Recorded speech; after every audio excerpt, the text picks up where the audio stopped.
président des États-Unis, Donald Trump, a ordonné la révision du plan d'énergie propre qui exige des usines électriques en territoire américain la réduction drastique des émissions de dioxyde de carbone.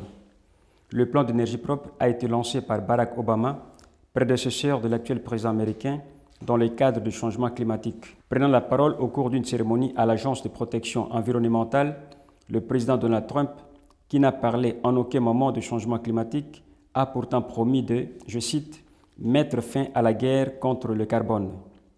Par cette décision, nous mettons un terme à l'intervention du gouvernement et nous annulons un règlement qui supprime 2 emplois, a ajouté Donald Trump dans un bref discours. En ce qui concerne le plan d'énergie propre, le président des États-Unis a souligné, je cite, « Probablement, il n'y a plus d'autres règlements menaçant plus l'industrie que cette attaque dévastatrice de l'industrie américaine. » En Asie, des images satellitaires prises le 25 mars 2017 montrent des indices de préparatifs d'un nouveau test nucléaire en Corée du Nord. C'est du moins ce qu'affirment des analystes du 38 Nord, un site de référence sur le régime de Pyongyang cité par l'agence France-Presse. Des images divulguées et analysées par des spécialistes du 38 Nord révèlent la présence de véhicules équipés de câbles de communication et de pompes d'eau dans le secteur nucléaire de Punggye, au nord-est de la Corée du Nord. Selon des spécialistes, les éléments précités seraient utilisés dans la préparation d'un test nucléaire. Rappelons que la Corée du Nord est l'objet de sanctions internationales pour ses programmes nucléaires et balistiques et que le gouvernement de Washington n'exclut pas la possibilité d'une action militaire américaine contre la Corée du Nord si le régime de Pyongyang n'abandonnait pas son programme nucléaire. En République démocratique du Congo, Kinshasa, la capitale, était complètement paralysée mardi après le chèque de négociation mené depuis 4 mois par des évêques membres de la conférence épiscopale congolaise.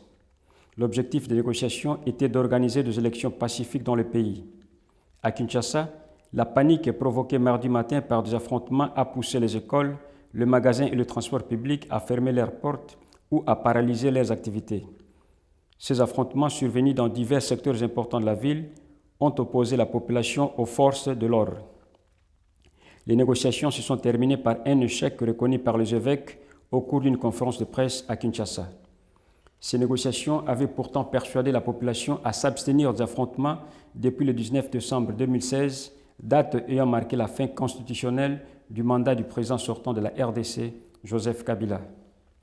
Enfin, en Guinée-Bissau, le Premier ministre Umaru Sissoko Embalo a demandé mardi aux officiers de la justice en grève de reprendre le travail.